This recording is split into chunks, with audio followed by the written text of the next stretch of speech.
ಚಿತ್ರದುರ್ಗದ ರೇಣುಕಾಸ್ವಾಮಿ ಕೊಲೆ ಪ್ರಕರಣದಲ್ಲಿ ಸುಪ್ರೀಂ ಕೋರ್ಟ್ ಆದೇಶದ ಬೆನ್ನಲ್ಲೆಯಲ್ಲೇ ಮತ್ತೆ ಜೈಲು ಪಾಲಾಗಿರುವ ನಟ ದರ್ಶನ್ ಮತ್ತು ಗ್ಯಾಂಗ್ ಇದೀಗ ಫುಲ್ ಸೈಲೆಂಟ್ ಆಗಿದೆ. ಹೌದು, ಸುಪ್ರೀಂ ಆದೇಶದ ಬೆನ್ನಲ್ಲೆಯಲ್ಲೇ ಕಟ್ಟೆಚ್ಚರ ವಹಿಸಿದ್ದು ದರ್ಶನ್ ಹಾಗೂ ಗ್ಯಾಂಗ್ಗೆ ಯಾವುದೇ ವಿಶೇಷ ಸವಲತ್ತುಗಳು ಸಿಗ್ತಿಲ್ಲ.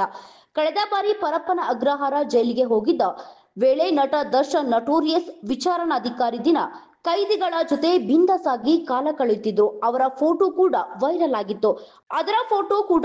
ಆಗಿತ್ತು. ಅದಾದ ಬಳಿಕ ದರ್ಶನ್ ಅವರನ್ನು ಬಳ್ಳಾರಿ ಜೈಲಿಗೆ, ಉಳಿದವರನ್ನು ಬೇರೆ ಬೇರೆ ಜೈಲಿಗೆ ಶಿಫ್ಟ್ ಮಾಡಿ ಕಠಿಣ ಕ್ರಮ ಕೈಗೊಂಡಿದ್ರು. ಈ ಬಾರಿ ಇದೇ ರೀತಿಯ ಯಾವುದೇ ರೀತಿಯ ಸವಲತ್ತುಗಳು ಸಿಗದಂತೆ ಎಚ್ಚರಿಕೆ ವಹಿಸಿದ್ದಾರೆ.